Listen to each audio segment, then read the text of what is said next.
హల్లెలూయా. దేవుడు మనల్ని ప్రేమించి మరొక దినాన్ని మన ఆయుష్లో పొడిగించి మనకి దినాన్ని మనకు కృపగా అనుగ్రహించారు. ఈ 40 దినాల్లో ప్రార్థనలో కూడా మనం ప్రతిరోజు కొద్దిసేపు దేవుని సన్నిధిలో కూడుకొని ఆయన వాక్యాన్ని ధ్యానం చేస్తూ ప్రతిరోజు ఒక్కొక్క దేవుని సేవకుల ద్వారా వేరే వేరే వర్తమానాన్ని మనం ధ్యానం చేయటం మన ఆత్మీయ జీవితానికి ఎంతో దీవెనకరమైనది.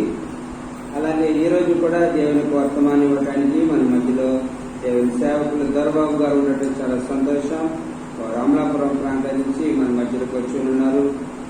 వారు వచ్చి దేవుడు తన మనసులో పెట్టిన భారాన్ని ఒకవేళ అనుభవ సాక్ష్యం ద్వారా లేక వాక్యం ద్వారా ఏ విధంగా దేవుడు నడిపిస్తారో ఆ విధంగా నడిపించాలని ప్రార్థనతో మనం కనిపెడతాం. దేవుడు అద్భుత కార్యాలను మన హృదయానికి కావలసిన వర్తమానాన్ని మన దాసుల ద్వారా మనకు అనుగ్రహిస్తారు. చెప్పలు కొట్టి మనం ఆహ్వానిద్దాము. వారు వచ్చి దేవుని వర్తమానాన్ని అలాగే తన అనుభవ సాక్ష్యం కూడా చెప్పాలి. ప్రభుత్వం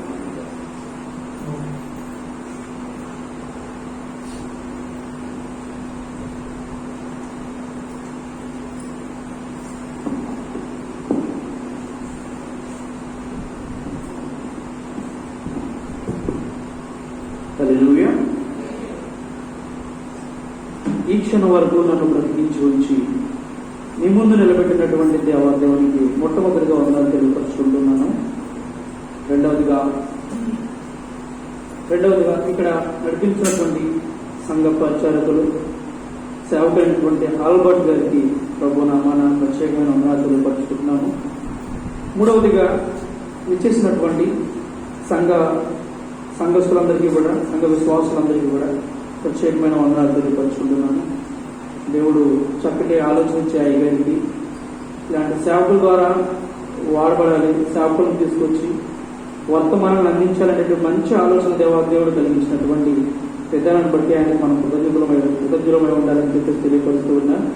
చాలా మంచిదండి అయ్యగారు, మీరు చేస్తున్న పరిచర్యంగా అభివృద్ధి చెందాలని మేము అందరం ప్రార్థిస్తూ ఉంటాం. మంచిదండి.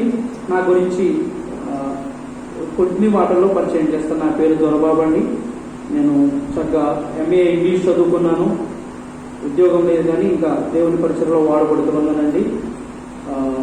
చాలా మంచి సంతోషం. నేను ప్రజెంట్ అమలాపురంలో ఉంటున్నాను. అమలాపురం నుంచి చేశానండి. మాది సొంత ఊరు వచ్చేసి ప్రతికోట దగ్గర అండి. కిర్లంపూడి ఆస్ట్రేలియా మీకు అర్థమవుతుంది. ఈస్ట్ గోదావరి జిల్లా పిఠాపురం మండలం వెల్దుర్తి గ్రామం అండి. అక్కడ ఉంటూ ఉంటాను. మా తల్లిదండ్రులకి మీ ముగ్గురు సంతానం. ముగ్గురులో నేను లాస్ట్ వాడిని. మా ముగ్గురులోని మొదట పెద్ద అన్నయ్య బ్లైండ్. నేను కూడా ఇలాగే ఉంటానండి, భయపడతాను. ఇద్దరం కూడా కలగనిపించదు. పెద్ద అన్నయ్య చదువుకోలేదు, అంటే కొంచెం మానసికంగా కూడా ఎదుగుదల లేదండి అన్నయ్య. దానివల్ల చదువుకోలేదు. అన్నయ్య ఇంటి దగ్గరే ఉంటాడు. నేను ఇలా హాస్టల్లో చదువుకున్నానండి దేవుని కృప వల్ల. అలాగే ఇప్పుడు ప్రస్తుతానికి అయితే నాన్నగారు అయితే ఏం పనికి వెళ్ళరు. నాన్నగారికి కాలు చేయలాగేసిందండి. అమ్మ నాన్నగారిని చూసుకుంటూ పరిచయం చేసుకుంటూ ఉంటుంది. మా రెండో అన్నయ్య ఉన్నాడంటే బాగుంటాడు. అన్నయ్యకి మ్యారేజ్ అయింది. అన్నయ్య మా కుటుంబాన్ని చూసుకుంటుంటాడు. మా తల్లిదండ్రులు మాకు కానీ వాళ్ళ పిల్లలకు కానీ ఏం కావాలన్నా మా అన్నయ్య చూసుకుంటూ ఉంటాడు.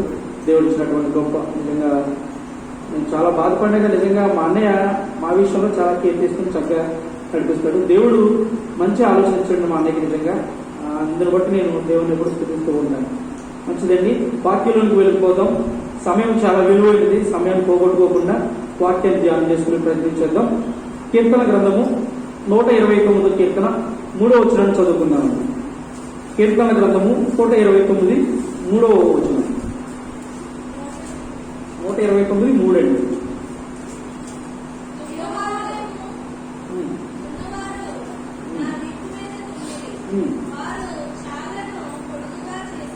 ఓకే, చాలండి. దున్నువారు నా వీపు మీద దున్నిరి, వారు చాళ్లను పొడవుగా చేసిరి అన్నటువంటి లేఖన భాగం ఇక్కడ రాయబడుతుంది. ఒకసారి చిన్ని ప్రార్థన చేసుకుందాం, ఆయన సహాయం అడుగుదాం. మహాపరిశుద్ధుల ప్రేమగా తండ్రి, కృప కలిగిన మా ప్రభువా, నామానికి స్తోత్రాలు. నైనా ఈ రాత్రికాల సమయంలో ఇక్కడి వరకు మీరు నడిపించిన విధానం బట్టి మీకు స్తోత్రాలు ప్రభువా. వాడుకుంటున్నందుకు నీకు వందనాలు. చదవబడిన వాక్య భాగాన్ని మా మధ్యలో మా అందరికీ నేను ప్రభావం విడదీసి వడ్డించుకొని అడుగుతున్న ప్రభావం మా అందరికీ ఆత్మగతితో మాట్లాడడానికి సహాయం చేయమని మా ప్రభువును ప్రియకుమారుడని యేసునామమున అడుగుచున్నా పరమ తండ్రి, ఆమేన్. మంచిదండి.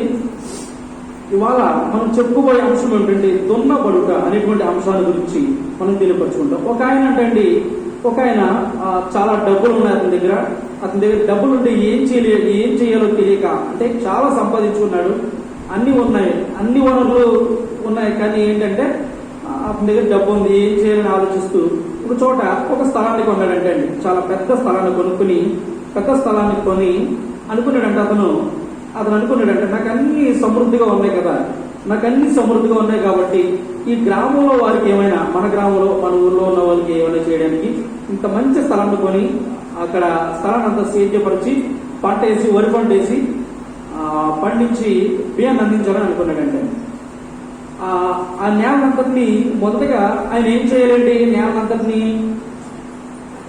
దున్నాలి. ఆ నేలని ఆయన దున్నేటప్పుడు చాలా చక్కగా లోతుగా దున్నాలండి. ఎంత లోతుగా దున్నితే అంత బాగా పంట పండుతుందండి. కాబట్టి ఆ విషయాలన్నీ తెలుసుకున్నటువంటి అతను లోతుగా దున్నించాడు.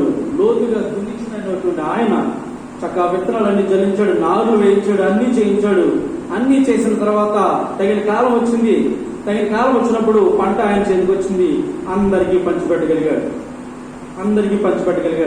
ఆ నేలను ఎందుకు చాలా ఎక్కువ పంట పండిందంటే అనుకున్న దానికంటే ఎక్కువగా పండింది.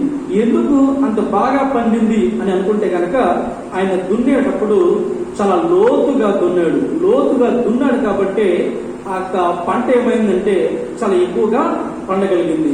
నిజమైనటువంటి ప్రియమైన వారులారా, మనందరం గమనించాల్సినటువంటి సంగతి ఏంటంటే మనం ఈ 40 రోజులు మనం చేస్తూ ఉంటాం. 40 రోజులు అనేకమైన వర్తమానాలు, వాక్యాలు వింటూ ఉంటాం. ఎందుకు ఇలా చేస్తున్నాము అని అడిగితే కనుక మనం అందరం కూడా మనం చెప్పేటువంటి సమాధానం ఏమిటంటే యేసుక్రీస్తు ప్రభువారు భూమి మీదకి వచ్చినప్పుడు నా కోసం, మన కోసం, మనందరి కోసం, మనందరినీ పాపాల నుంచి విడుదల చేయడానికి యేసుక్రీస్తు ప్రభువారు 2022 సంవత్సరాల క్రితం ఈ భూమి మీదకి వచ్చాడు. ఈ భూమి మీదకి వచ్చినటువంటి ఆయన నీ కోసం, నా కోసం ఎన్నో బాధలు భరించాడు, ఉపవాసం ఉన్నాడు, శిలువ వేయబడ్డాడు. అంత గొప్పగా చేయబడినటువంటి, త్యాగం చేసినటువంటి ఆయన నేను స్మరించుకుంటూ ఉన్నానని చెప్పేసి మనం తెలియపడుతూ ఉంటాం. ఎందుకంటే నిజమేనండి, ఆయన వీపు ఎలా దున్నబడిందంటే కనుక చాలా లోతుగా దున్నబడిందండి. యేసుక్రీస్తు ప్రభువారి యొక్క వీపు ఎలా దున్నబడిందంటే చాలా లోతుగా దున్నబడింది. ఎందువల్ల అంటే వాళ్ళనాడు ఆ ప్రధాన యాజకులు కానివ్వండి, శాస్త్రులు కానివ్వండి వేసినటువంటి కొరడాద పరిచేత ఆ ఈపంతా కూడా లోతుగా దున్నబడింది. ఎందువల్ల అంటారా? నీకు, నాకు, మనందరికీ రక్షణ తేవడం నిమిత్తమై ఆ వీపు దున్నబడింది. నిజమేనండి. మనం దున్నడం వలన మనం ఎంత లోతుగా దున్నితే అంత మంచి పంటని కోసుకుంటామని చెప్పేసి మనకి తెలుసు. అయితే ఈరోజు మనం చెప్పుకోయే అంశం దున్నబడుట. బైబిల్లో ఎవరెవరు దున్నబడ్డారనేటువంటి సంగతి మనం తెలుసుకుందాం. మొదటిగా ఇశ్రాయేలీయులు దున్నబడ్డారండి. ఇంకా యేసుక్రీస్తు ప్రభువారు దున్నబడ్డారు. ఇశ్రాయేలీయులు దున్నబడటం చేత వారు ఏం పొందుకున్నారు? యేసుక్రీస్తు ప్రభువారు దున్నబడటం చేత ఏం పొందుకున్నారు? ఈ మధ్య కాలంలో ఈ తరంలో మనం కూడా దున్నబడుతూ ఉన్నామండి. క్రైస్తవులు అని చెప్పుకునేటువంటి మనము, క్రీస్తుని కలిగిన వారమైన మనము కూడా దున్నబడాలి. ఎంత దున్నబడితే అంత ఫలం మనకు వస్తుంది. మనం దున్నబడడం చేత కూడా మనం ఎలా దున్నబడాలి, మనకి ఏం కలుగుతుంది అనేటువంటి సంగతులు మనం ఆలోచించే ప్రయత్నం చేద్దాం. చాలా త్వరగా పూర్తి చేసేటువంటి, ముగించేటువంటి నేను ప్రయత్నం చేస్తాను. చెప్పుకుంటూ వెళ్తే మీరు అందరూ చాలా శ్రద్ధగా వినాలని చెప్పేసి తెలియపరుచుకున్నాను. ఒకసారిగా దేవుని నామానికి మహిమ కలుగును గాక. హల్లెలూయా. మంచిదండి. అయితే ఈ 129వ కీర్తన ఈ మాట మనం చదువుకున్నప్పుడు దున్నువారు నా వీటి మీద దున్నిరి, వారు చాలాను పొడవుగా చేసి దున్నిరి అని చెప్పేసి తెలియబడినప్పుడు ఈ వాక్య భాగాన్ని నీవైనా నేనైనా మనందరిలో ఎవరైనా చదువుకున్నప్పుడు మనం ఏమనుకుంటామంటే, అయ్యో పలానా రోజునాడు పలానాడు యేసుక్రీస్తు ప్రభువారిని దున్నారు, అందుకే ఈ వాక్యం ఇక్కడ రాయబడిందని చెప్పేసి మనం అనుకుంటూ ఉంటాం. నిజమేంటి? ఆయనను గూర్చి ఆయన పుట్టుకు గురించి చాలా ముందే ప్రవచించారు. ఆయన శ్రమను గూర్చి కూడా దావీదు గారు కూడా ఈ కీర్తనలో రాస్తూ ఉన్నారు. దున్నువారు నా వీపు మీద దున్నిరి, వారు తమ చాళ్లను పొడవుగా చేసి దున్నిరి అని చెప్పేసి రాస్తున్నారు. ఒకసారి ఈ 129వ కీర్తన మొదటి వచనం నుంచి మనం చదువుకునే ప్రయత్నం చేస్తాం. ఇశ్రాయేలు ఇట్లను నా యవ్వన కాలం మొదలుకొని పగవారు నాకు అధిక బాధలు కలుగజేయచ్చు వచ్చింది. నా యవ్వన కాలం మొదలుకొని నాకు అధిక బాధలు కలుగజేయచ్చు వచ్చింది. ఆయనను వారు నన్ను జయింపలేకపోయిరి. ఇంకా చదవండి, మీరు వచ్చింది. దున్నువారు నా వీపు మీద దున్నిది, వారు చాళ్లను పొడవుగా చేసి చాలు. ఇక్కడ ఏమని రాగలుగుతుందంటే కనుక మనం ఆలోచించుకుంటే కనుక ఇక్కడ రాయబడుతున్నటువంటి సంగతి ఏమిటంటే కనుక ఇశ్రాయేలు గురించి దావీదు చెప్తున్నటువంటి మాట ఏంటంటే కనుక ఇశ్రాయేలు ఇట్లను నా యవ్వన కాలం మొదలుకొని పగవారు నాకు అధిక బాధలు కలిగజేయచ్చు వచ్చింది. పగవారు నాకు అధిక బాధలు కలిగజేయచ్చు వచ్చింది అంటే ఇశ్రాయేలు గురించి మనం ఒకసారి ఆలోచించినట్లయితే కనుక ఇశ్రాయేలీయులు రాజ్యంగా మారక ముందు, అవతరించక ముందు రాజ్యంగా అయినప్పటికీ కూడా వారు చాలా అధిక బాధలు కలిగజేయచ్చు, అధిక బాధలు పొందారండి. చాలా వేదనకరమైనటువంటి రోజులు వారు వెళ్ళదీశారండి. అయితే ఎవరెవరి చేత వారు దున్నపడ్డారంటే కనుక ఇశ్రాయేలీయులు దున్నపడ్డారు. అంటే దున్నపడుట అనేటువంటి విషయం మనం ఎలా ఆలోచిద్దామంటే హింసపడ్డారు అనేటువంటి అంశంగా మనం ఆలోచించుకుని ముందుకు కొనసాగిపోతే కనుక ఇశ్రాయేలీయులు మొదట ఎవరి చేత దున్నపడ్డారంటే కనుక నిర్గమాకాండం చూసుకుంటే కనుక నిర్గమాకాండం మొదటి అధ్యాయం 13వ వచనం మనం చూసుకుంటే కనుక వారు అక్కడ ఇశ్రాయేలీయులు ఐగుప్తు రాజ్యంలో ఐగుప్తు దేశంలో దున్నపడుతున్నారండి.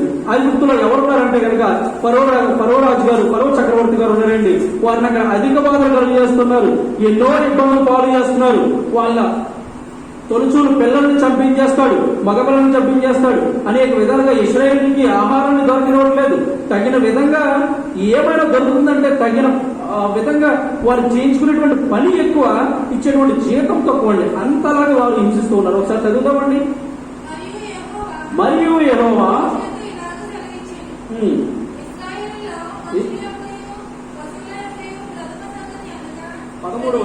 మొదటి అధ్యాయం 13 ఇశ్రాయేలీయుల చేత ఐగుప్తీయులు కఠినముగా సేవ చేయించుకునిరి. వారు ఇశ్రాయేలీయుల చేత చేయించుకునిన ప్రతి పనియు కఠినముగా ఉండెను. చాలండి, ఇక్కడ చూడండి. ఇశ్రాయేలీయుల చేత కఠినమైన సేవ చేయించుకున్నారంటండి. ఐగుప్తీయులు కఠినమైన సేవ చేయించుకున్నారు. వారు చేయించుకునేటువంటి పని అంతా ఇంత కాదండి. ఇంకా ఆ కింద రాస్తూ ఉంటాడు, 14వ వచనం చదవండి. వారు చికటమంటి పనిలోను ఇటుకల పనిలోను వారు పొలములో చేయు ప్రతి పనిలోను కఠిన సేవ చేయించి వారి ప్రాణములను విసిగించిరి. కఠినమైనటువంటి సేవ చేయించు వారి ప్రాణాలను విసిగించారని అంతగా ఇశ్రాయేలు వారు ఏమైపోయారంటే దున్నపడ్డారండి, హింసింపబడ్డారండి. ఎంత ఘోరమైన పని అంటే కనుక ఒక రోజు నాడు ఫరో రాజు గారి దగ్గరికి ఇలాగా, అయ్యా మా దేవునికి మేము బలిపెట్టి కట్టడానికి వెళ్తామంటే అస్సలు సమస్య లేదు. అయితే వాళ్ళకి ఏం చేస్తారంటే ఇలా ఇటుకలు కాల్చడానికి ఆ గట్టి కావాలి, ఆ గట్టిని మీరు ఇవ్వకండి, వాళ్ళే తెచ్చుకుంటారు ఏదో విధంగా. వాళ్ళు ఇవ్వకపోతే ఎలా తెచ్చుకుంటారండి? పక్క రాజ్యానికి వెళ్ళినాక వెళ్ళేవాడు, పక్క దేశానికి వెళ్ళేవాడు, ఎక్కడికైనా వెళ్ళి తెచ్చుకుందామంటే అలా చేయించనివ్వకుండా అలా ఎంత నానా నరకయాతన అనుభవించారండి ఇశ్రాయేలు అంత గొప్పగా దున్నబడ్డారు. కానీ అంత గొప్పగా దున్నబడినప్పుడు ఏమవుతుందండి, వారికి ప్రాణం విసిగిపోయే పరిస్థితి వచ్చినప్పుడు ఎందుకు మేము బ్రతకడం, మేము చచ్చిపోతే బాగుండు అని అనుకునే ఉంటారు. కానీ వాళ్ళు అనుకోలేదండి. మనమైతే అనుకుంటే ఒక చిన్న బాధ ఇబ్బంది కలిగిస్తుంటే ఎందుకు నాకు ఈ బతుకు, మా అత్తగారి చేత నేను పడలేకపోతున్నాను, మా ఆయన నన్ను రోజు వచ్చి కొడుతూ ఉన్నాడు, ఎందుకు ఈ బాధలు, నేను చచ్చిపోతే బాగుండు అని చెప్పేసి త్వరగా మనం నిర్ణయాలు తీసేసుకుంటూ ఉంటామండి. కానీ ఇశ్రాయేలు అలా చేయలేదు. ఇశ్రాయేలు అలా చేయలేదు. దేవుడు ఎందుకో మమ్మల్ని ఇలా హింసిస్తున్నాడు, వారి చేతికి అప్పగించాడు దేవుడు, అందుకే వారు మమ్మల్ని ఇలా దురుకుతున్నారు. ఎంత లోతుగా దురితే మాకు అంత మంచిదే దొరుకుతుంది అని వాళ్ళకి తెలుసు. కాబట్టి వాళ్ళు ఏం చేశారంటే అలాంటి తప్పు నిర్ణయాలు తీసుకోలేదు. అందుకే మొదటి అధ్యాయంలోనే, అదే అధ్యాయంలో 12వ వచనాన్ని ఒకసారి చదివితే, 12వ వచనాన్ని ఒకసారి చదివితే అక్కడ ఒక మాట రాయబడుతుందండి. అయినను ఐగుప్తీయులు వారిని శ్రమ పెట్టిన కొలది వారు విస్తరించి ప్రబలిరి గనుక వారి ఇశ్రాయేలు ఎలా అసహ్యపడింది. చూడండి ఏం జరిగిందంటే ఇక్కడ జరుగుతున్న సందర్భం ఏంటంటే కనుక వారికి ఎన్ని బాధలు పెట్టినా, ఎన్ని హింసలు పెట్టినా, అలా వారిని గట్టిగా హింసించే కొద్దీ వారి జాతి అంతా ఏమవుతుందంటే, అంటే ఇశ్రాయేలు జనాంగం అంతా ఏమవుతుందంటే విస్తరించబడుతుంది, ఎక్కువ అవుతుంది. కానీ ఏమాత్రం కూడా తగ్గడం లేదండి, జనాభా తగ్గడం లేదు. చూడండి వారికి అంత లోతుగా దున్నబడుతున్నది కాబట్టి ఏదో ఒకనాడు మనకి విడుదల వస్తుందని చెప్పేసి ఆ గొప్ప సంకల్పంతోనే ఆ జనం ఇంకా వృద్ధి చెందుతున్నారు. ఎందుకు మనం ఇలాంటి పనులు చేయడం, మనతో పాటు మన పిల్లలు కూడా నరకంలో పడేయాలని వారు ఆలోచించట్లేదు. దేవుడు ఎప్పుడోకప్పుడు మనకి విడుదల ఇస్తాడు. దేవుడు మనల్ని వీరి చేతికి అప్పగించాడు, అందుకే మనల్ని వీరు హింసిస్తున్నారని చెప్పేసి వాళ్ళ అభిప్రాయాలు కలిగి అంతకంతకు వారు ఏమైపోయారంటే విస్తరించుతూ వచ్చారండి మొదటిగా. ఇక రెండవదిగా సరే అండి, ఏదో విధంగా ఫరో రాజు గారిని దాటి 40 సంవత్సరాల పాటు అరణ్యంలో నడుస్తూ వెళుతూ ఉంటే మరలా ఒక గుంపు తగిలిందండి. రెఫీదీం దగ్గర సాతానుకు సాదృశ్యం అంటే జనాంగము అమాలేకీయులు వచ్చి వారిపై దాడి చేశారండి. ఎవరిపైన? ఇశ్రాయేలీల పైన. ఇశ్రాయేలు అనగా ఎవరు? దేవుడి జనాంగము. ఈ దేవుడి జనాంగంపై దాడి చేశాడు. ఒకసారి ఆదికాండం, నిర్గమాకాండము 17వ అధ్యాయం 8వ వచనం చదువుకుందామండి. 17వ అధ్యాయము 8వ వచనం. మీరు టకటక చదవడానికి సహకరిస్తే కనుక నేను ముందుకెళ్ళడానికి ఉంటుందండి. 17వ అధ్యాయం 8వ వచనం అండి. తరువాత అమాలేకీయులు వచ్చి రెఫీదీములో ఇశ్రాయేలుతో యుద్ధము చేయగా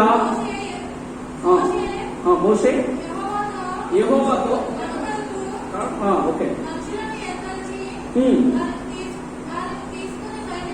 ఓకే చాలండి. ఇక్కడ ఏం జరుగుతుందంటే కనుక మనం ఈ సందర్భాన్ని గమనించుకుంటే కనుక ఇక్కడ అమాలేకీయులు వీరి మీదకి దాడి చేయడం జరిగిందండి. ఎవరి మీదకి? ఇశ్రాయేలు మీదకి దాడి చేయడం జరిగింది. అయ్యో బాబోయ్ దేవా, ఐగుప్తు నుంచి మమ్మల్ని తప్పించామనుకున్నాం, ఐగుప్తు నుంచి మేము ఏదో రకంగా బయటపడ్డాం అనుకున్నాం, మరలా అమాలేకీయులు ఎదురొచ్చారు ప్రభా అని అలా అన్నప్పుడు, అమాలేకీయులు ఎదురొచ్చినప్పుడు వారు ఏం ఊరకి ఉండిపోయి సార్ ఎందుకు మనకి బ్రతుకు, ఇంతమంది చేయాక మేము హింస పొందాలా, ఇంతమంది చేతులు మేము అప్పగింపబడాలని చెప్పేసి వారు ఏం నిరాశపడలేదు. అకాలంలో అమాలేకీయులతో పాటు యుద్ధం చేశారు. అమాలేకీయులతో యుద్ధం చేసి వారిపైన విజయం పొందారు. అక్కడ ఎలా జరుగుతుందంటే మోషే చేతులు ఎత్తినప్పుడు ఇశ్రాయేలు గెలుస్తారు, చేతులు దించినప్పుడు అమాలేకీయులు గెలుస్తారు. అటు విధంగా యుద్ధం జరుగుతుంది. కానీ చివరికి ఏమవుతుందంటే యెహోషువ అహరోనులు ఏం చేస్తారంటే ఆయనకు ఒక రాయి వేసి ఆ స్థలంలో ఆ రెండు చేతుల్ని అటువైపు ఒకరు ఇటువైపు ఒకరు చేతులు పట్టుకుంటారు, ఇశ్రాయేలు గెలుస్తారు. నిజంగా ఆ ఇశ్రాయేలు అమాలేకీయులతో యుద్ధం చేయకండి బాబోయ్, మీరు ఏ పని చెప్పినా మేము ఏ పని చేసేస్తాం, మీకు బానిసగా మేము బ్రతికేస్తామని చెప్పేసి వారు అనుకుంటే కనుక వాళ్ళతో పాటు నిజంగా వారు ఏమైపోయారంటే అక్కడతో వాళ్ళ జాతి అంతమైపోను, అక్కడతో ఆ ఇశ్రాయేలు హతులైపోదురు. కానీ ఎందుకంటే అవ్వలేదంటే వారి పట్ల దేవునికి ఒక ప్రత్యేకమైన ప్రణాళిక ఉంది కాబట్టి వారికి అలా ఏ హాని జరగకుండా కాల్చాడు దేవాదేవుడు.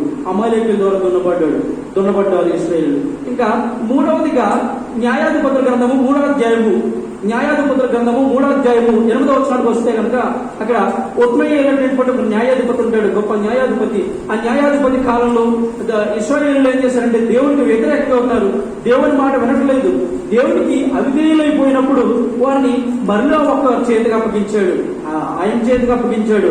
బాబో నువ్వు మరలా వీరిని ఒకసారి దున్ను, కొంతకాలం వీరిని దున్ను. 8 సంవత్సరాలు వారిని వారికి అప్పగించినట్టుగా రాయబడుతుంది. ఒకసారి చదువుదామండి. ఎవరో ఆయన న్యాయాధిపతుల గ్రంథం 3వ అధ్యాయం 8వ వచనం. న్యాయాధిపతులు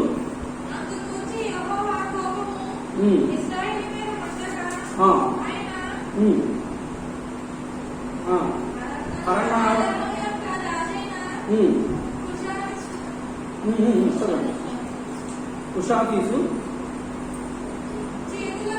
ఆ. ఓకే, చాలు. ఎవరిని నమ్మివేశారంటే ఇశ్రాయేలుని నమ్మివేశాడండి దేవుడు.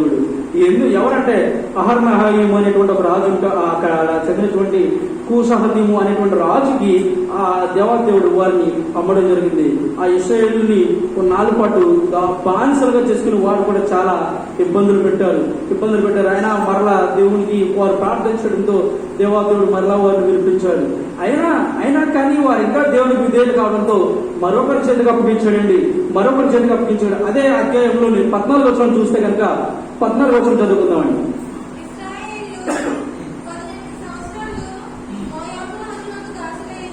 ఓకే, చాలండి. తర్వాత ఏం చేశారంటే అయినా వీళ్ళు ఇంకా మాట వినట్లేదు. మరలా మరొకరి చేత దున్నించాలని చెప్పేసి అన్నట్టుగా మోయాబీయుల చేతికి దేవుడు వారిని 18 సంవత్సరాలు అప్పగించినట్టుగా అక్కడ రాయబడుతుంది. 18 సంవత్సరాలు అప్పగించాడండి. 18 సంవత్సరాల పాటు వారిని దున్నారండి. అంటే దున్నడం అంటే హింసించారు, నానా బట్టి చాకిరీ చేయించుకున్నారు. బానిసలు ఎటు రీతిగా అయితే చేయించుకుంటారో, బానిసల చేత ఎటు రీతిగా అయితే సేవ చేయించుకుంటారో అంతకంటే కఠినమైనటువంటి సేవ వారు చేయించుకున్నారు. అయినా అంతగా దున్నబడిన వారేమాత్రము తగ్గిపోలేదు. ఎందుకంటే దేవునికి వారి పట్ల చాలా ప్రత్యేకమైన ప్రణాళిక ఉంది. మేము ఎంతగా దున్నబడినప్పుడు మా ద్వారా ఏదో ఒక గొప్ప పంట కోయబడుతుంది అనేటువంటి సంకల్పం వారికి ఉంది. మనం ముందే చెప్పుకున్నాం కదండి, పొలము ఎంత లోతుగా దున్నబడితే అంత గొప్పగా పంట లభిస్తుందని చెప్పేసి అనుకున్నాం. అందుకే వీళ్ళకు కూడా అదే ఆశ ఉంది. మా జాతి ఎంత గట్టిగా దున్నబడితే, మా జాతి ప్రజలు ఎంతమంది రాజులకు బానిసలుగా అమ్మబడితే, మా జాతి ప్రజలు ఎంతమంది బానిసల దగ్గర వట్టి చాకిరీ చేస్తే మాకు కూడా ఒక పంట ఉంది, పంట ఫలాన్ని మేము అనుభవిస్తాము. మా ద్వారా ఏదో ఒక పంట ఫలం రావడానికి దేవునికి ప్రణాళిక ఉంది. అందుకే దేవుడు మమ్మల్ని ఇలా దున్నుతున్నాడని చెప్పేసి వారు భావించాడు. వారికి ఆ సంగతి తెలుసు కాబట్టి ఎప్పుడు ఏమీ అనుకోలేదు. ఇంకా చివరిగా ఇంకా కొంతమంది చేతికి అప్పించాడు దేవాదేవుడు వారిని. వారు ఇంకా మాట వినకపోవడంతో న్యాయాధిపతుల గ్రంథము 6వ అధ్యాయం 1వ వచనం చదువుకుందామండి. 6వ అధ్యాయము 1వ వచనం చదువుకుందాం. ఇశ్రాయేలీయులు యెహోవా దృష్టికి దోషులైనందున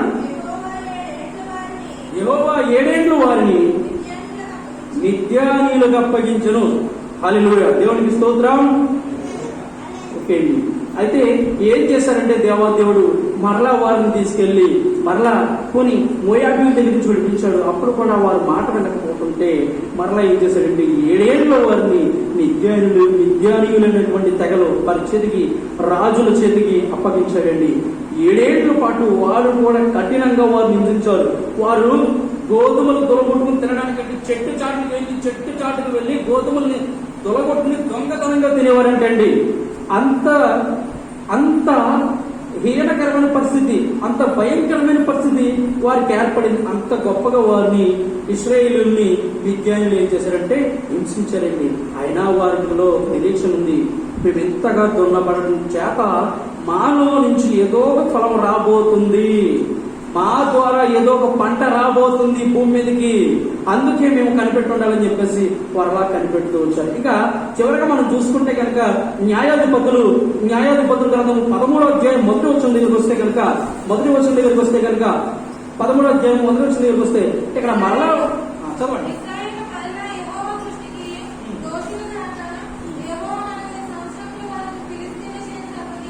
చాలండి.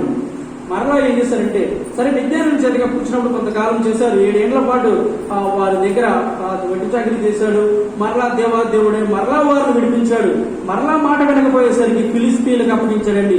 ఫిలిస్తీన్లకు ఎన్నాలంటే 40 సంవత్సరాల పాటు మరలా వారిని అప్పగించాడండి. ఫిలిస్తీన్లని మీకు గుర్తు రావాలంటే కనుక మనం చాలా సార్లు మనం చెప్పుకునేటువంటి కథ దావీదు గొలియాతు గురించి కథ చెప్పుకుంటాం. గొలియాతు ఎంత భయంకరుడో, ఎంత ఘోరంగా, రండి మీలో ఎవరైనా నన్ను చంపగలిగినటువంటి సామర్థ్యం ఉంటే కనుక రండి అని చెప్పేసి అంత భయానికి గురి చేసేటువంటి ఫిలిస్తీన్ల తెగల చేతికి ఇశ్రాయేలీయులు అప్పగించబడ్డారండి. కానీ అలా అప్పగించినప్పుడు వారంతా హింసను భరించారు. ఎందుకంటే కనుక మా ద్వారా ఏదో ఫలం రాబోతుంది, మా ద్వారా ఏదో ఒక పంట కోయబడుతుంది కాబట్టి మేము అందుకు కనిపెట్టాలని చెప్పేసి వారు అలా ఎదురు చూశారు. మరలా ఫిలిష్తీయులు చేతులు చూపించారు. ఇంకా మనం చరిత్ర నేపథ్యాన్ని చూసుకుంటే ఇశ్రాయేలీయులు చాలా మంది రాజుల చేత, అపూరీయులు, బబులోనీయులు, నెక్స్ట్ చక్రవర్తి రోమన్స్, టైటస్, ఇలాంటి చక్రవర్తులు అందరి చేత కూడా హింసింపబడ్డారు. అరబ్బుల చేత ఇప్పటికీ కూడా ఇశ్రాయేలీయులు హింసింపబడుతున్నారు. ఎందుకు ఆ హింసనంతా తట్టుకుంటున్నారు? ఎందుకు అన్నిసార్లు అంతమంది తెగలు దున్నుతున్నా తట్టుకున్నారు? ఎందుకంటే కనుక ఇశ్రాయేలీయుల నుంచి ఒక పంట రాబోతుందండి. ఆ పంట ఎవరో తెలుసండి? ఆ పంట ఎవరో కాదు, నీ కోసం నా కోసం 2022 సంవత్సరాల క్రితం సిలువలో బయలుదేరినటువంటి యేసుక్రీస్తు ప్రభువారు. దేవునికి స్తోత్రం. ఎందుకు వారంతా నలగొట్టబడ్డారు? ఎందుకు వారంతా దున్నబడ్డారంటే కనుక వారి నుంచి ఒక మనందరికీ రక్షణనిచ్చేటువంటి పంట ఫలమైనటువంటి యేసుక్రీస్తు ప్రభువారు మా నుంచి రాబోతున్నారు, మా తెగల నుంచి రాబోతున్నారు అని వారికి తెలుసు. ఆ పంట ఫలం వచ్చింది. ఒకసారి మనం అనుకోవచ్చు, దేవుడు ఎంత హింసకు గురి చేశాడు, ఆయన ఏమన్నా ఈ ప్రజల్ని విసర్జించేశాడా, ఆయన ఈ ప్రజలు ఏమన్నా మర్చిపోయా అని మనం అనుకుంటే కనుక ఒకసారి అపోస్తలుడైన పౌలు రోమీయులకు రాసిన పత్రిక 11వ అధ్యాయము 1వ వచనాన్ని ఒకసారి చదువుకునే ప్రయత్నం చేద్దామండి. 1వ వచనం, రోమీయులకు రాసిన పత్రిక 11వ అధ్యాయము 1వ వచనం. అలాగైన ఎడల నేను అనుకున్నదేమనగా దేవుడు తన ప్రజలను ఏమన్నా విసర్జించేసేలా మీరు అడుగుతారండి. ఇప్పుడు మీరు అడుగుతారు, అంత ఘోరమైన ఇశ్రాయేలు అన్నప్పుడు దేవుని ప్రజలను తెలియపరిచినటువంటి నీవు ఇంత చెప్తున్నావు, ఇన్నిసార్లు దేవుడు ఎందుకు వారిని హింసించాడు, దేవుడు ఎందుకు అంతమంది రాజుల చేతగా అప్పగించాడు అని అనుకుంటే కనుక దున్నబడటం చేత పొలము ఎంత లోతుగా దున్నబడితే అంత గొప్ప ఫలాన్ని మనం వస్తాం, అంత గొప్ప పంట మన చేతికి అందుతుంది అన్నటువంటి సంగతి మొదటి నెలలో మనం నేర్చుకున్నాం. లేదు, దేవుడు వారిని ఏమాత్రము విసర్జించలేదు. దేవుడు వారిని రక్షించడానికే కాదు, వారిని రక్షించడానికి చాలా మందిని పంపించాడు. సర్వ మానవాళిని పాపం నుంచి విడిపించడానికి, పాపంలో మగ్గిపోయినటువంటి మనలను, పాపంతో నిండిపోయిన మన బ్రతుకుల్ని మార్చడానికి, మన బ్రతుకుల్ని గొప్పగా చేయడానికి యేసుక్రీస్తు ప్రభువారిని పంపిస్తున్నాడండి. ఇశ్రాయేలు వంశం నుంచి ఆయన రాబోతున్నాడు. ఆ పంట రానే వచ్చింది.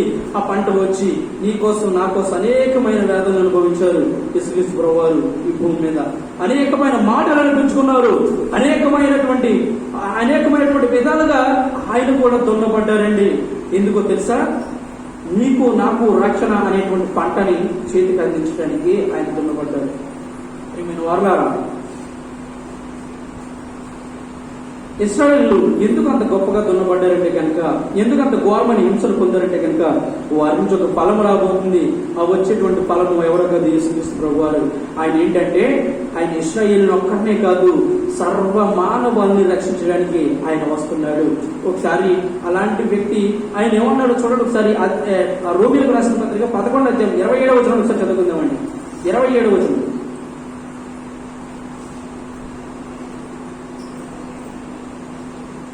రోమపత్రిక 11:27. విమోచకుడు సియోనులో నుండి వచ్చి యాకోబులో నుండి భక్తిహీనతను తొలగించును. నేను వారి పాపములను పరిహరించినప్పుడు నా వలన వారికి కలుగు రక్షణను నిబంధన ఇది అని వ్రాయబడినట్లు ఇశ్రాయేలు జనులందరూ రక్షింపబడుదురు. చూడండి, ఎందుకనంటే కనుక దేవుడు వారిని విసర్జించలేదు. ఆయన ఏమని రాశాడంటే కనుక నా ప్రజలు వీరెంతగా హింసింపబడ్డారో వీళ్ళందరినీ కూడా నేను నా తండ్రి రాజ్యముతో వచ్చినప్పుడు వీరంతా కూడా రక్షింపబడతారు, రక్షణ పొందుతారు. అందుకే వారిని ఆయన దున్నాడండి. ఎంత లోతుగా దున్నాడంటే కనుక అంత లోతుగా దున్నాడు. అంత లోతుగా దున్నడం చేత యేసుక్రీస్తు ప్రభువారు మనల్ని సర్వ మానవాళ్ళని రక్షించడానికి ఒక పంట అయినటువంటి యేసుక్రీస్తు ప్రభువారు ఈ భూమి మీదకి వచ్చారు. ఈ భూమి మీదకి వచ్చారు. యేసుక్రీస్తు ప్రభువు వారు రావడానికి అంత గొప్ప చరిత్ర ఉంది. కాబట్టి మనకు ఒకసారి ఈ విషయాన్ని ఆలోచించే ప్రయత్నం చేద్దాం. ఇశ్రాయేలీయులు ఎంత దున్నబడ్డారంటే కనుక అంత దున్నబడ్డారు. అంత దున్నబడడం చేత యేసు క్రీస్తు అనేటువంటి పంటను వారి వంశం నుంచి కోయగలిగారు. ప్రియమైన వారలారా, నా జీవితంలో మనందరి జీవితంలో ఏదో ఒక చాలా ఒడిదుడుకులు ఎదురవుతుంటాయి. క్రీస్తుని అంగీకరించినటువంటి నీకు నాకు అనేకమైన బాధలు వస్తూ ఉంటాయి. నువ్వు క్రైస్తవురాలువా అని చెప్పేసి నన్ను నిందించేటువంటి చాలా మంది ఉంటారు ఈ భూమి మీద. అయినప్పటికీ నిన్ను నిందించవచ్చు, లేదా నేను ఒక దెబ్బ కొట్టచ్చు, నిన్ను ఒక మాట అనొచ్చు. కానీ వాటన్నిటినీ తట్టుకుని నిలబడితే కనుక నిత్య జీవం అనేటువంటి ఫలాన్ని ఆయన తన తండ్రితో పాటు రాజ్యముతో వచ్చినప్పుడు, భూమి మీదకి వచ్చినప్పుడు నిత్య జీవం అనేటువంటి పంటని నువ్వు కోస్తావు. నిత్య రాజ్యములో ఆయనతో పాటు కలిసి ఉంటావు. కాబట్టి నాకెన్ని బాధలు కలుగుతున్నాయి, నేను ఇంత ఇబ్బంది పడిపోతున్నాయి, ఎందుకు నాకెంత శోభ అని చెప్పేసి నువ్వు ఎప్పుడు కూడా బాధపడకు. తట్టుకుని నిలబడు. ఇశ్రాయేలుని తట్టుకుని నిలబడడం చేత సర్వమానవాళ్ళు, వారు ఒక్కరనే కాదండి, ఈ లోకమంతటిని పాపము నుంచి విడిపించడానికి రక్షకుడు అనేటువంటి పంటను వారి వంశం నుంచి పోయగలిగాడు, మనకందరికీ అందించగలిగాడు. కాబట్టి ప్రియమైన వారలారా, మనము ఆ దిశగా ప్రయత్నం చేస్తే ఆయన ఇచ్చేటువంటి నిత్య జీవమైనటువంటి బహుమతులను మనం పొందుకోవడానికి చాలా ఆసక్తితో ఎదురు చూడాలి. 40 రోజుల పాటు మనం ప్రార్థనకు వచ్చేసి 40 రోజుల పాటు రాత్రి ప్రార్థనలో పాల్గొని వాక్యాన్ని వింటే సరిపోదు. ఆయన సిలువలో నీ కోసం నా కోసం ప్రాణాన్ని నడిపించాడంటే సరిపోదు. ఈ లోకంలో ఎదురయ్యేటువంటి బాధలన్నింటినీ, భగవాన్ అనేటువంటి మాటలన్నింటినీ తట్టుకుని నిలబడగలరు. అందుకే చూడండి 129 కీర్తనలో వారు నాకు ఎన్ని బాధలు కలిగజేసినా కానీ వారు ఏం చేయలేకపోయారు, నన్ను జయింపలేకపోయారండి అని అక్కడ రాయబడింది. అవునా కదండి? జయింపలేకపోయి అని రాయబడిందా లేదండి? చూడండి ఒకసారి 129 కీర్తన 2వ వచనం చదువుదాం. 2వ వచనాన్ని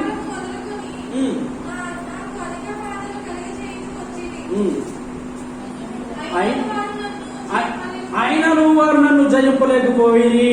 చూడండి ప్రియమైన వారలారా, నీకు నాకు ఈ లోకంలో మనకి ఎన్నో ఇబ్బందులు ఎదురవచ్చు, అయినా మనల్ని వారు జయించలేరు. బహుశా అనుకోవచ్చు, ఈ భూమి మీద వారు నా మీద విజయాన్ని పొందారు, నన్ను దోషిగా నిలబెట్టారు లోకంలో నువ్వు అనుకోవచ్చు. ఇక్కడ వారు నిన్ను దోషిగా నిలబెట్టి వారు నీ మీద గెలవచ్చు. కానీ దేవుడు యేసుక్రీస్తు ప్రభువు ఆయన తండ్రితో పాటు వచ్చినప్పుడు నీ మీద వారు గెలవలేదు, మన మీద వారు గెలవలేదు. ఎందుకో తెలుసా? వారు దేవాదేవుని రక్షణను కలిగి లేరు. మరి నేనేం చేశాను? ఆయన రక్షణ మనం పొంది తట్టుకుని నిలబడ్డాం కాబట్టి మనము ఆ రోజుని మనం విజయం పొందుతాం. వారు నిత్య నరకాగ్నికి లోనవుతారు. కాబట్టి మనం కూడా ఎంత దున్నపడితే ప్రియమైన వారలారా, క్రైస్తవులు అంటే కనుక ఏ ఇబ్బంది ఉండదు. క్రైస్తవులు అని నేను ఎప్పుడైతే రక్షణ తీసుకున్నాను అండి, నా ఇంటిలో రక్షణ తీసుకున్నది ₹1 ఉండేది కాదు. ప్రతిరోజు నా పాస్ తెరిచి చూస్తే 10,000 కట్టుంటుందంటే ఉంటుందంటారా? క్రీస్తుని అంగీకరించిన తర్వాత, రక్షణ తీసుకున్న తర్వాత ఉండదు. అప్పటి వరకు ₹1 సంపాదించిన ఒకవేళ ₹10 సంపాదించవచ్చు, తక్కువ ఉండొచ్చు, లేదా మనకి ఏ ఆపద ఉండదని మనం చెప్పగలమా? క్రీస్తుని అంగీకరించిన తర్వాత చెప్పలేము. ఉండొచ్చు, అనేకమైన ఇబ్బందులు ఎదురవచ్చు, కుటుంబం నుంచి రావచ్చు, ఎవరి నుంచైనా సరే రావచ్చు. అన్ని నువ్వు తట్టుకుంటే అలాంటి ఇబ్బందులు వచ్చినప్పుడే దేవుడిని గుర్తొస్తాడు. ఏ ఇబ్బంది లేకుండా నేను హాయిగా పడుకోబెడితే, నేను హాయిగా ఉంచితే ఏం చేస్తావంటే రాత్రి అవగానే హాయిగా పడుకుంటావు, దేవునికి స్తోత్రం చెప్పు, ప్రార్థన చెప్పు. తెల్లవారుగానే లేచి ఎక్కడికో వెళ్ళిపోతావు. ప్రార్థన ఏం లేదు, సుఖంగా పడుకున్నాం కదా, ఎప్పుడో లేస్తావు. తెల్లవారుజామున 8 ఆ తెల్లవారుసరికి 8 9 లేస్తాం. కానీ ఇబ్బంది ఉంటే గనక నేను తెల్లవారుజామున 3 గంటలు లేచి నాకు బాధ కలుగుతుందని చెప్పేసి ప్రార్థన చేయగలుగుతావు. ఎందుకో తెలుసా? మనం ఎంత దున్నబడితే అంతగా దేవునికి దగ్గరవుతాం. కాబట్టి ప్రేమైన వారలారా, ఈ విషయాన్ని మనందరూ కూడా గుర్తుంచుకోవాలి. ఇంకొక విషయాన్ని మీకు చెప్పేసి నేను ముగిస్తాను. ఇశ్రాయేలు దున్నబడ్డారు. వారు దున్నబడిన చేత యేసుక్రీస్తు అనేటువంటి పంటను వారు కోసారు. యేసుక్రీస్తు ప్రభువారు కూడా దున్నబడ్డారు లేదు మనం సంగతులు ధ్యానించేటువంటి సంగతులు చూద్దాం. యేసుక్రీస్తు ప్రభువారు కూడా ఈ భూమి మీదకి వచ్చినప్పుడు వారు కూడా దున్నబడ్డారండి. వారు కూడా ఎలా దున్నబడ్డారు అనుకుంటే కనుక యోహాను సువార్తలో ఒక మాట ఉంటుంది 8వ అధ్యాయంలో అనుకుంటా. ఆయన అడుగుతారు, నాకు సరిగ్గా రెఫరెన్స్ గుర్తుందా, మీరు ఆ రెఫరెన్స్ తీయకూడదు. అక్కడ ఏమంటారంటే, నువ్వు ఎవరిని అడిగినప్పుడు నేను అబ్రహాముతో పాటు కూడా ఉన్నవాడిని అని చెప్పేసి యేసుప్రభు వారు చెప్తారు. అంటే అబ్రహాము ఆ కాలంలో ఉన్నవాడిని అని చెప్తున్నాడంటే యేసుప్రభు వారు ఇశ్రాయేలీయులకు ఎన్ని ఇబ్బందులు కలిగా ఆ ఇబ్బందులన్నీ కూడా యేసుప్రభు వారు ఉన్నారండి, దగ్గరుండి చూశారు. అంటే ఎలా అంటారు, అదేంటి అప్పుడే కదా జన్మించారు ఆయన, మరి ఎలా చూశారంటే కనుక యేసుక్రీస్తు వారు దేవుడు ఆత్మస్వరూపి ఉన్నాడనేటువంటి సంగతి మనం అందరం గమనించాలి. కాబట్టి ఆత్మైనటువంటి దేవుడు భూమి పుట్టినది మొదలుకొని తన తండ్రితో పాటు ఉన్నాడని చెప్పేసి యేసుక్రీస్తు వారు అక్కడ మాట్లాడుతూ ఉంటారు. కాబట్టి అలా ఇశ్రాయేలుకి కలిగినటువంటి శ్రమలు, అంటే ఇశ్రాయేల్ని రాజులు హింసిస్తుంటే ఇశ్రాయేల్ కలిగినటువంటి దేవుడిని కూడా హింసిస్తున్నట్టు లెక్క, కాబట్టి ఆయన కూడా దున్నబడ్డాడండి. ఆ రోజు నుంచే ఆయన దున్నబడ్డాడు. ఇంకా రెండవదిగా సిలువకు దగ్గరయ్యేటువంటి టైంలో అనేకమైన అవమానకరమైనటువంటి మాటల చేత ఆయన దున్నబడ్డాడు. ఒకసారి ఈ యెషయా గ్రంథము 50వ అధ్యాయము 6వ వచనం ఒకసారి చదువుకుందామండి. యెషయా గ్రంథము 50వ అధ్యాయము 6వ వచనం. యెషయా గ్రంథము 50వ అధ్యాయము 6వ వచనం అండి. యెషయా 56. కొట్టువారి నా వీపును అప్పగించి తిని వెంట్రుకలు పెరిగివేయవానికి నా చెంపలను అప్పగించి తిని ఉమ్మివేయ వారికి అవమానపరచు వారికి నా ముఖము దాచుకొనలేదు అని చెప్పేసి రాబడుతుంది. ఎవరి గురించి అండి మాట? ఎవరు చేసే ఈ పనులు? యేసుక్రీస్తు ప్రభు వారు చేశారు. ఆయన్ని కొట్టడానికి ఆయన ఏమైనా ఈపులు దాచుకున్నాడో? వద్దండి, ఈపులు కొట్టండి, అరిచేతి మీద కొట్టండి అని అరిచేతి చూపించాడా? మన స్కూల్లో పిల్లలు చూడండి, కౌక్కుని దెబ్బ ఈ మీద పడుతుందంటే చేయి దాపేస్తాడు.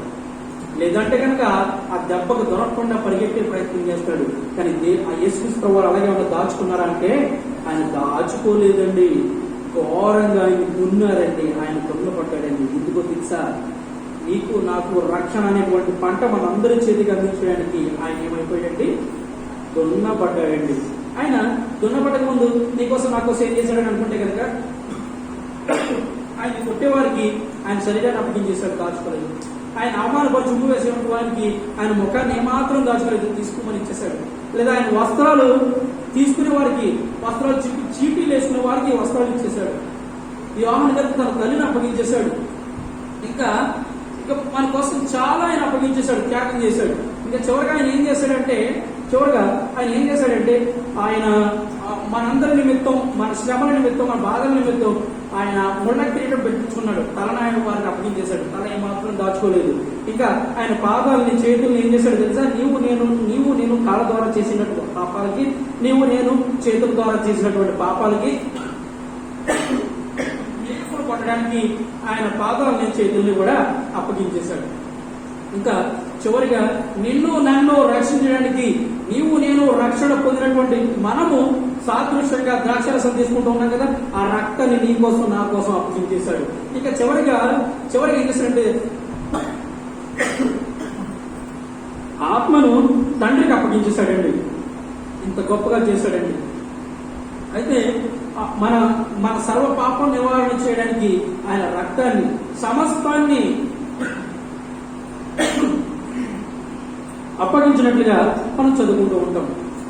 అక్కడ ఏం జరిగిందంటే ఇశ్రాయేలు ఇంకా ఆయన ఎలా దున్నబడ్డాడండి అనుకుంటే కనుక అవమానకరమైన మాటల చేత ఆయన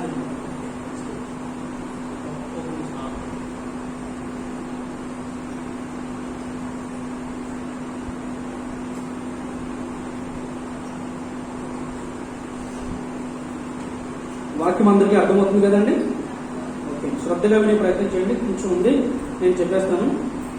అయితే కనుక ఆయన అవమానకరమైన మాటల చేత బాధపడ్డాడు. ఒకసారి మార్క్స్ వార్త 15వ అధ్యాయము 19వ వచనం ఒకసారి చదువుకుందామండి.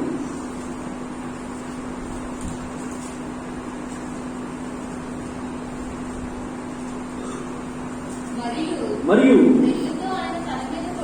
రెల్లుతో ఆయన తల మీద కొట్టి ఆయన మీద ఉమ్ము వేసి మొక్కలుని ఆయనకు నమస్కారం చేసి నమస్కారం చేసి. చూడండి ఎంత హేళనకరమైన చర్య కాకపోతే చూడండి, ఎంత హేళనకరమైన చర్య. రెళ్ళుతో ఆయన కొట్టి తల మీద కొట్టారండి, తల మీద కొట్టి మోకాలు నమస్కారం అంటే ఆయన అపహాస్యం చేస్తున్నారు. ఆయన్ని అపహాస్యపరుస్తున్నారు, అవమానపరుస్తున్నారు.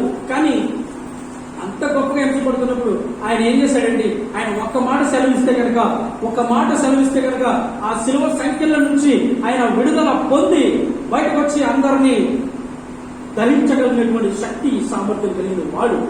కానీ ఆయన ఏం చేశాడు, ఆయన అంతటిని వదిలేశాడు. తన తండ్రితో సమానంగా కూర్చున్నటువంటి అతను ఆయన తన మహిమనంతా విడిచిపెట్టి భూమి మీదకి వచ్చి మనకే మన పాపాల నిమిత్తమై ఆయన అంకితమైపోయాడండి. ఇంకా మనం ఇంకా చూసుకుంటే అదే అధ్యాయము 29-30 చదవండి ఒకసారి. ఇంకా తోటివారి చేత అనేకమైన మాటలు అనిపించుకున్నాడండి. మూడవదిగా తోటివారి చేత అనేకమైన మాటలు అనిపించుకున్నాడు. చదవండి.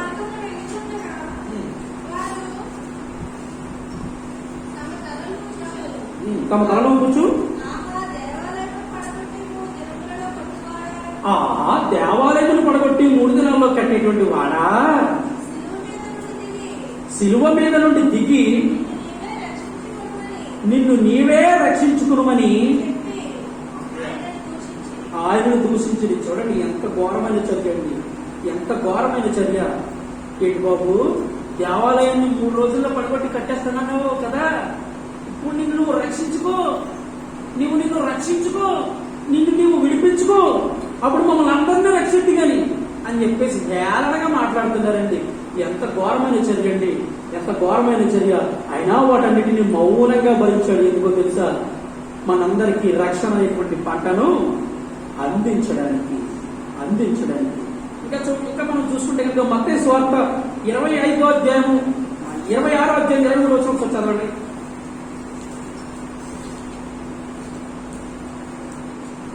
26-23 వచ్చారు. అక్కడ అధిపతి గారి దగ్గర తీసుకెళ్లారు. వారు చెప్తున్నారు అధిపతితో, పిలాతు గారితో ఏమని చెప్తున్నారు చూడండి ఒకసారి. చదవండి.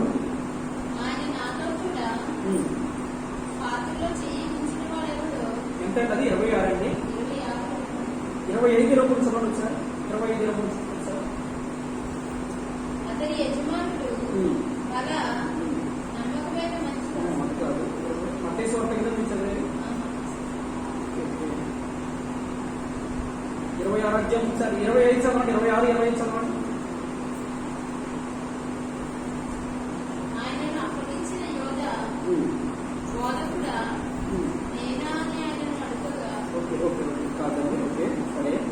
అక్కడ ఆయన ఏం చేస్తారంటే కనుక యేసుక్రీస్తు ప్రభువారిని వాళ్ళు అక్కడ ఏం చేస్తారంటే, ఎందుకయ్యా ఈయన నా దగ్గర తీసుకొచ్చారు, ఎందుకు ఈయన ఏ నేరం చేశాడు, ఈయన ఏ నేరం చేశాడు మీరు నా దగ్గర తీసుకొచ్చారంటే, అబ్బే వాళ్ళు నేరం చెప్పట్లేదు, ఈయన ఏం చేస్తారో తెలియదు, సిలువ వేసేయండి, సిలువ వేయము అని చెప్పేసి బిగ్గరగా కేకలేశారంటే, బిగ్గరగా కేకలేశారు. 27-23 అనుకుంటానండి. 27-23 చూడండి. అక్కడ రాయబడుతుంది 27-23 మత్తయి సువార్త. అధిపతి చదవండి. ఎందుకు ఇతడు ఏ దుష్కార్యము చేశాను అని వారు అడుగుతున్నారండి. అధిపతి గారు ప్రశ్నిస్తూ ఉన్నారు.